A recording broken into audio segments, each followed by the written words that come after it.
Welcome back to DIY Golf Cart Garage. Today we're continuing our episodes on Pawpaw's Tree Climber, which happens to be a 2003 EZGO TXT. What we'll be mounting today is we've got two high intensity headlights that we're going to be putting on the front, or spotlights, and we're going to be mounting these spotlights on a Jake's brush guard. We mounted this on the front onto our Jake's long travel kit. So what I'm going to do first is go ahead and mount this brush guard, then we'll get the lights mounted to it, then we'll run it to a switch. Let's get started. I can't wait to see what this thing looks like. Okay, this Jake's brush guard just slides into these front upper tubes.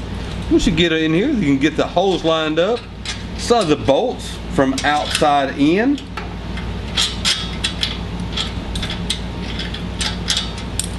We'll put our lock washers on and our nuts. Then tighten her up and we'll be done with this portion. Then next, we'll mount our lights. Okay, we've got this Jake's brush guard securely mounted. We're going to go ahead and put the bracket on, put the bolt through. Got a large flat washer to actually hold it through because the nut is smaller than that hole. So we'll get this on, tighten it up. And while we're here, let's go ahead and put the other one on.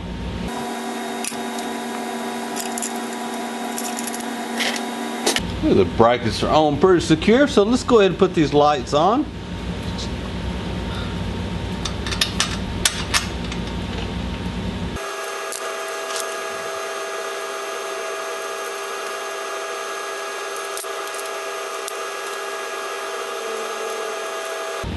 Okay, let's get these things tightened up and then we'll run some wires.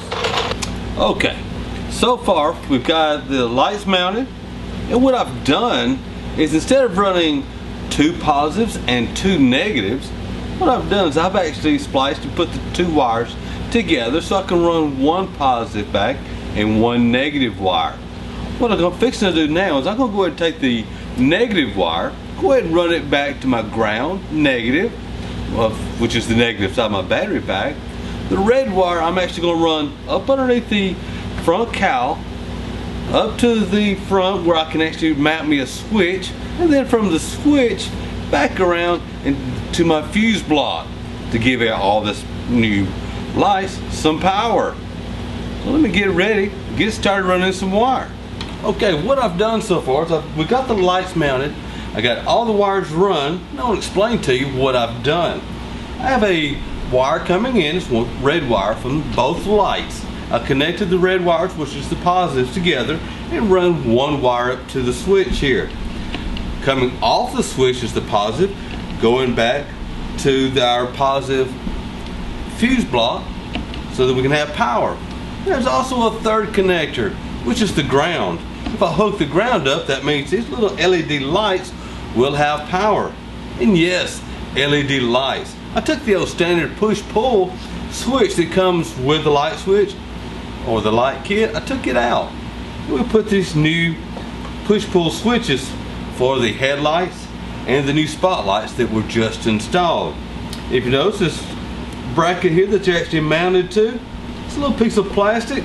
Our cameraman just got a little bit overzealous trying to get the best shot he could, stepped on the inspection panel, broke it, so we put a new one on there, and I actually cut out a 3 by 9 inch section right out of the middle of it, and it fits great right over this, so he could not have done a better job for me. So what I'll do now that I've got this, I just mount 4 little screws here that I'm going to use. They're black, so that'll be covered up. Now it looks good, looks a lot better than a push-pull. Then what I've done is I run positive and negative back here underneath the seat. The positive is going to the fuse block, the negative is going to the negative side of our battery pack to get our ground. Once I got everything hooked up, put the fuse in, put my lead back across the battery pack, and now it's time to see if these things work. Headlights, LED, and the spotlights. These things work good. I can't wait to see these things out. Now, if you'll notice when the switch is off, the little red light over the headlight switch is on. It is LED light. It uses hardly no energy whatsoever. So don't ever worry about that running your battery down. It's not pulling near enough energy to ever do that. So next, well, there is no next. We're done. While you're here at DIY Golf Cart Garage, don't forget to subscribe, leave comments, likes. Let me know if you have any suggestions of your own. Look forward to seeing you next time.